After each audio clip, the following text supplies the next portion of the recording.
नमस्कार, मैं हूं चितरंजन कुमार और आप देख रहे हैं हमारा news channel true news TNBR। दोस्तों, आज को जो खबर है, इस खबर के माध्यम से हम आपको ये बताना चाहते हैं कि कहते हैं कि 100 में 90 बेईमान फिर भी मेरा देश महान। आखिर 100 में 90 बेईमान हैं तो देश महान कैसे है? जी हाँ, क्योंकि 100 में 90 को तो हम गिनती करते हैं कि ये बेईमान हैं, परंतु उसमें 10% और लोग हैं जिनकी गिनती हम नहीं करते हैं, और वही लोग हैं जिनके बदौलत देश महान है।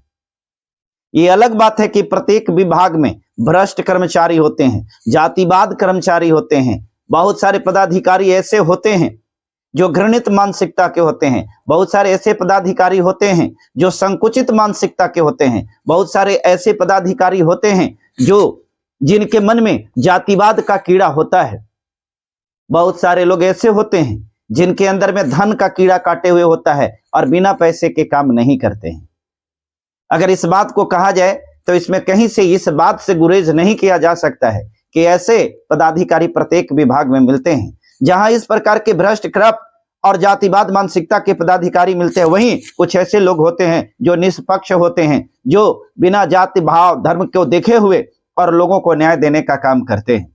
उसी प्रकार की खबर जो है अभी हम आपको बताने जा रहे हैं, जो पटना हाई कोर्ट के द्वारा दिया गया है। पटना हाई कोर्ट के द्वारा दिया गया एक फैसला ऐसा है जिस फैसला को सुन करके और एक बात स्पष्ट हो जाएगा कि वास्तव में देखिए दलितों के पदाधिकारियों को किस रूप में फंसाया जाता है और किस प्रकार से उनको टारगेट किया जाता है। ये बात मैं नहीं कह रहा हूं, ये पटना हाई कोर्ट का जो जजमेंट है, उस जजमेंट के आधार पर कोई भी, कितनों भी बेवकूफ व्यक्ति होगा, वो इस चीज को समझ सकता है कि कैसे घृणित मानसिकता वाले लोग जो होते हैं एक IAS को, एक IPS को फंसा सकता है। और जब एक IAS और IPS फंसाया जा सकता है तो फिर एक साधारण थानेदार और छोटे मोटे कर्मचारियों का क्या कहना। बिहार में ऐसे कई IAS और IPS हैं जिनकी जिंदगियों को तबाह कर दिया गया इसलिए कि वो नीची जाति से थे, इसलिए उनको न्याय करने वाला वो ईमानदार व्यक्ति नहीं था। दोस्तों, आज मैं जो आपको खबर लेकर के आया हूं वो खबर ये है, जेल में बंद निलंबित IPS आदित्य कुमार को बड़ी राहत मिली है। फतेहपुर शराब कांड को हाई कोर्ट ने खत्म कर दिया है।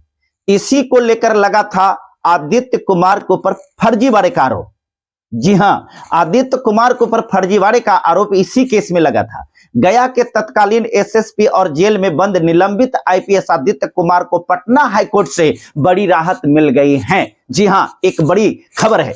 गया के फतेहपुर थाना में आदित्य कुमार के खिलाफ शराब मामले में जो FIR दर्ज हुई थी उसे पटना हाईकोर्ट ने खत्म करने का आदेश जारी कर दिया है, क्योंकि उनके दृष्टि में यह केस बनता ही नहीं था। आगे की खबर है कि केस को क्वैश कराने के लिए आदित्य कुमार की तरफ से एक अपील काफी पहले दायर की गई थी, जिस पर बुधवार को सुनवाई हुई थी और गुरुवार को आदेश जारी किया गया है।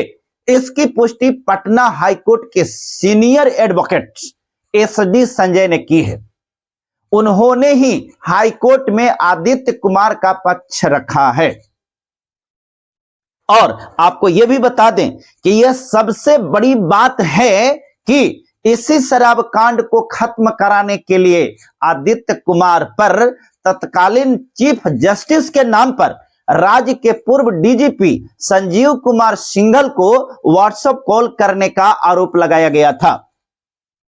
अब आप देखिए, घटना को समझिएगा कि इस प्रकार से उनके ऊपर आरोप लगाया गया था। यह आरोप था, इस मामले में पूर्व DGP के बयान पर ही आर्थिक अपराध इकाई, जिसको EOU के नाम से भी जानते हैं, ने पिछले साल FIR दर्ज की थी। अर्थात सिंघल साहब के आदेश से ऐसा हुआ था, जिसके बाद कुछ महीनों तक गिरफ्तारी के डर से आदित्य कुमार फरार रहे। एंटीसिपेटरी बेल के लिए वो लोअर कोर्ट गए, लोअर कोर्ट के बाद हाई कोर्ट गए और हाई कोर्ट के बाद सुप्रीम कोर्ट में भी अपील की, लेकिन कहीं से उनको बेल नहीं मिली, कहीं से उनको राहत नहीं मिली। सुप्रीम कोर्ट के आदेश पर आदित्य कुमार ने 5 दिसंबर को पटना के कोर्ट में खुद को सरेंडर कर दिया था, जिसके बाद से वो बेउर जेल में बंद हैं। रिपोर्ट में जो आई है कि क्यों ऐसा हुआ, तो उसमें कहा जा रहा है कि मिस्टेक ऑफ लॉ की बात बताई जा रही है कि ऐसा मिस्टेक ऑफ लॉ की वजह से हुआ है। Senior advocate SD Sanjay Kumar के अनुसार फतेहपुर केस की सुनवाई के दौरान कुछ महीने पहले हाईकोर्ट ने पुलिस मुख्यालय में मद्य निषेध प्रभाग से रिपोर्ट मांगी थी, जिसके बाद जांच हुई। फिर मद्य निषेध प्रभाग की तरफ से रिपोर्ट सौंपी गई, जिसमें मिस्टेक ऑफ लॉ का हवाला दिया गया। कहा गया कि इनके ऊपर कोई केस नहीं बनता है। जी हां, कहा गया कि इनके ऊपर कोई केस ही नहीं बनता है और इनको केस कर करके और भिन्न भिन्न प्रकार की यातनाएं दिया गया, मानसिक टॉर्चर किया गया। इसी आधार पर केस को खत्म कराने के लिए कोर्ट में इन्होंने चुनौती दी थी। पुलिस की तरफ से एक क्लोजर रिपोर्ट भी हाई कोर्ट को सौंपी गई थी। सुनवाई करते हुए हाई कोर्ट ने माना कि शराब मामले में आदित्य कुमार के ऊपर कोई भी केस नहीं बनता है। जी हां, कोई केस ही उनके ऊपर नहीं बनता है, इसलिए फतेहपुर थाना में दर्ज केस को खत्म कर दिया गया है। जी हां, फतेहपुर जो थाना में केस दर्ज था उसको खत्म कर दिया गया है। इस संबंध में आज आदेश भी जारी हो गया है। फतेहपुर के इस केस में आदित्य कुमार को हाई कोर्ट से एंटीसिपेटरी बेल भी मिल चुकी है। जी हां, एंटीसिपेटरी बेल भी मिल चुकी है। आदित्य कुमार ने 5 दिसंबर को पटना के कोर्ट में खुद को सरेंडर किया था, जिसके बाद से वो बेउर जेल में बंद है। सीनियर एडवोकेट ने एक बार फिर से आरोप लगाया। इन्होंने जो आरोप लगाया और उसमें बताया कि बिहार पुलिस के मुख्यालय में बैठे कुछ सीनियर अधिकारियों के बीच आपस में रंजिश थी। अब सीनियर अधिकारी कौन थे, जो गया में आप खुद समझ सकते हैं। जिस समय एसएसपी आदित्य कुमार थे, तो यह सीनियर अधिकारियों ने ही साजिश रची और गलत तरीके से आदित्य कुमार को फंसाया और उन्हें बलि का बकरा बनाया। आर्थिक अपराध इकाई ने आदित्य कुमार के खिलाफ दर्ज दूसरा केस भी सीनियर पुलिस अधिकारियों की साजिश का ही हिस्सा बताया है। सीनियर एडवोकेट के अनुसार हाईकोर्ट ने इस बात को माना है कि आदित्य कुमार के ऊपर कोई केस नहीं बनता था। ऐसा इसलिए कि उनका कहना है कि दूर के किसी भी थाने में शराब की कोई बड़ी खेप पकड़ी जाए और तुरंत एसएसपी को उसकी जानकारी मिल जाए, ऐसा बिल्कुल नहीं हो सकता है। ऐसे मामले में गया के तत्कालीन एसएसपी पर कोई आपराधिक मामला नहीं बनता है। जी हां, किसी भी प्रकार का कोई आपराधिक मामला बनता ही नहीं। सूत्रों की माने तो उन्हें दूसरे केस में भी राहत मिलने की पूरी उम्मीद है, क्योंकि एक और केस है जो इसी से जुड़ा हुआ है, उसमें भी इनको केस बेल मिलने की, राहत मिलने की पूरी उम्मीद है। पहला केस खत्म हो गया है, तो अब उम्मीद जताई जा रही है कि जेल में बंद आदित्य कुमार के बाहर निकलने की राह आसान हो जाएगी, क्योंकि फतेहपुर थाना के केस को हाईकोर्ट की तरफ से पूरी तरह से खत्म किए जाने के आदेश को आधार बनाया जा सकता है और इसके आधार पर दूसरे केस को भी समाप्त कराने की पूरी गुंजाइश बनती है। आर्थिक अपराध इकाई के केस में रेगुलर जमानत के लिए पटना के लोअर कोर्ट में अपील की गई है और इस फैसले से आदित्य कुमार को काफी मदद मिलने की पूरी संभावना है। कोर्ट सारी बातों को समझेगा और जरूर न्याय देगा, उन्हें जमानत भी मिलेगी। जानिए आखिर मामला क्या था और किस प्रकार से इनको फंसाने के लिए साजिश रचा गया था। फतेहपुर थाना में शराब कांड हुआ था। गया जिला में फतेहपुर थाना है। बात मार्च 2021 की है। उस वक्त सब इंस्पेक्टर संजय कुमार वहां के थानेदार थे। पहले उनकी टीम ने अवैध रूप से शराब का धंधा करने वाले और एटीएम चोरी करने वाले गैंग में शामिल कुछ अपराधियों को पकड़ा था। इनकी निशानेदेही पर फिर 8 मार्च 2021 को बोरा में बंधा हुआ अंग्रेजी शराब का खेप बरामद किया गया था। इसके बाद 26 मार्च 2021 को एक सेंट्रो कार में ये रखा हुआ था। शराब की बात कही जा रही है कि करीब 150 लीटर शराब की बड़ी खेप जब्त इन्होंने की थी। इन दोनों ही मामले में सिर्फ सनहा दर्ज किया गया था, ना तो इसकी जब्ती सूची बनाई गई थी और ना एफआईआर दर्ज किया गया था।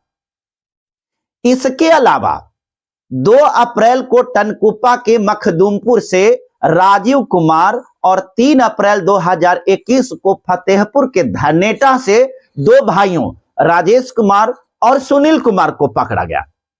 इनके पास से चोरी के 8 एटीएम कार्ड भी बरामद हुआ था, लेकिन आरोप लगाया गया था, ऐसा कहा गया था कि संजय कुमार ने इसकी जब्ती सूची नहीं बनाई थी। इस प्रकार का आरोप लगाया गया था। सच्चाई कुछ और है, लेकिन आरोप ऐसा ही लगाया गया था, क्योंकि ये भी शेड्यूल कास्ट से संजय कुमार भी आते हैं। उस दरमियान निलंबित आईपीएस गया के एसएसपी थे और सीनियर आईपीएस अमित लोढ़ा वहां के आईजी रेंज के थे। इन दोनों के बीच इस मामले में काफी लेटरबाजी भी हुई थी और तत्कालीन आईजी के तरफ से पुलिस मुख्यालय को एक रिपोर्ट भेजी गई थी। अब समझ लीजिएगा, यही रिपोर्ट है जिसके वजह से जिंदगी इनकी तबाह करने की साजिश रची गई। जिसके बाद पुलिस मुख्यालय ने जांच के आदेश दिए थे। फिर मद्य निषेध प्रभाग की तरफ से फतेहपुर थाना में 28 मई 2022 को एफआईआर नंबर 312/2022 दर्ज कराई गई थी। इसमें आदित्य कुमार और सब इंस्पेक्टर संजय कुमार को नामजद किया गया था। अब इस चीज को समझने का प्रयास कीजिए कि ये दोनों को नामजद बना करके, चूंकि दोनों एससी कैटेगरी के हैं और दोनों को ऊपर, अब देखिए, एक जो है आईपीएस अमित कुमार के ऊपर इस प्रकार की स्पष्ट बात आई कि जिसमें इस प्रकार की गड़बड़ी हुई, ये तो केस बनता ही नहीं था। लेकिन जैसा कि कहा जा रहा है, ये जो सीनियर एडवोकेट जो ने बताया कि सीनियर पदाधिकारी जो उस समय एसएसपी से सीनियर थे, उनका इंडिकेट अमित लोढ़ा जो आईजी रेंज थे, उनके ऊपर था कि उन्होंने लेटरबाजी किया और उस लेटरबाजी में जानबूझ करके इनको फंसाने के लिए अपनी पद का, अपनी जाति का और इस प्रकार से पैसे का, पैरवी का इन्होंने दुरुपयोग किया और आदित्य कुमार को फंसाया, संजय कुमार को फंसाया। संजय कुमार इसमें कितना दोषी हैं वो तो जांच के बाद ही पता चलेगा, लेकिन अभी तक इन लोगों की सुनी ही नहीं गई। आज तक कहा जाता है कि संजय कुमार के मामला में किसी भी प्रकार के उच्च स्तरीय जो जांच होनी चाहिए वो नहीं हो पाया है। फिर भी इन लोगों को जेल भेजने की तैयारी, इन लोगों को सस्पेंड करने की तैयारी और निलंबित करने की ये तैयारी नहीं, ये कर दिया गया है। संजय कुमार भी निलंबित हो चुके हैं। जरा गौर करिए, आज जो आईपीएस आदित्य कुमार के साथ हुआ, ये निर्दोष हैं। कोर्ट ने माना कि इनके ऊपर किसी भी प्रकार का केस नहीं बनता था। इनके साथ जितना भी हुआ, जितना नुकसान हुआ, यहां से लेकर के सुप्रीम कोर्ट तक इन्होंने लड़ा होगा, करोड़ों करोड़ रुपए खर्च हुए होंगे। क्या डिपार्टमेंट इनको पैसे लौटाएंगे? क्या इनको जो मानसिक टॉर्चर किया गया, ये जो मानसिक रूप से परेशान हुए, क्या डिपार्टमेंट इसका हर्जाना देगा? क्या डिपार्टमेंट वैसे लोग को जो जानबूझ करके इनके जीवन को तबाह किया, क्या उनको जेल में बंद करने की औकात रखता है? क्या सरकार वैसे लोगों को जेल में बंद कर करके उसको बर्खास्त करने का औकात रखता है? वास्तव में सरकार के पास में अगर अभी भी नैतिकता बची है तो सही सही लोगों को बरी किया जाना चाहिए, सम्मान देना चाहिए। और ये जो भ्रष्ट और करप्ट पदाधिकारी बैठ करके और जातिवादी मानसिकता से जो ग्रसित होकर के, कुंठित भावना से ग्रसित होकर के इस प्रकार की कार्रवाई कर रहा है, उसके ऊपर सख्त से सख्त कार्रवाई होनी ही चाहिए। यही हमारी मांग है। आप तमाम दोस्तों से मेरा निवेदन है कि इस खबर को जन जन तक पहुंचाने में आप हमारा सहयोग कीजिए। आपके सहयोग की वजह से ही हम ऐसे ऐसे लोगों को सही न्याय दिलाने का प्रयास करते हैं। हम आपको धन्यवाद देते हैं कि आपकी मदद और आपकी एक्सरसाइज, फिंगर की एक्सरसाइज जो आप लोगों तक मैसेज को पहुंचाते हैं, बस वही कारण है कि हम लोगों को न्याय दिलाते हैं। बहुत बहुत धन्यवाद, शुक्रिया। इस वीडियो को जन जन तक पहुंचाइए और जो लोग सब्सक्राइब नहीं किए हैं चैनल को सब्सक्राइब कर लीजिए, ताकि इसी प्रकार की खबरें हम आपके पास तक लेकर आते हैं। Thank you.